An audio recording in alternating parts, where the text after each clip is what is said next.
Hi అండి. పప్పు చెక్క చేద్దామని చేస్తున్నాను నేను. చిన్నప్పుడు ఎక్కువగా తింటా ఉండేవాళ్ళం కదా.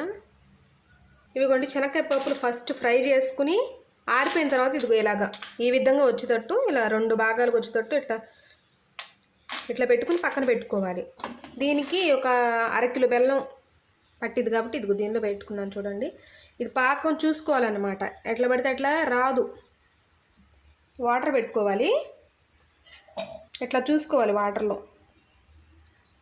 ఇదిగోండి కొంచెం వచ్చినట్టుంది. వచ్చిందండి. ఈ విధంగా ఏ టైంలో యాలక్కాయలు వేసుకుందాం ఒక 2-3.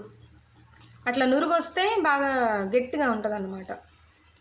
మీరు ఏ విధంగా దేనిలో అయితే వేయాలనుకుంటున్నారో దానిలో ఆయిల్ కొంచెం వేసి స్ప్రెడ్ చేసుకోవాలి. ఈ విధంగా వచ్చిన తర్వాత ప్లేట్లో పోసేసుకుని ఆరిపోయిన తర్వాత అచ్చొచ్చుగా లేసి వచ్చిద్దండి. లేదు నాకు బాగా తీగగా కావాలంటే ఆ పాకం వేరుంటుంది. ఇదిగోండి వేడిగా ఉండే టైంలోనే ఇలా స్ప్రెడ్ చేసుకోవాలి. కాసేపు అయిన తర్వాత ఇక గట్టిగా అయిపోయింది, కదలదన్నమాట. ఇంతే, సింపుల్.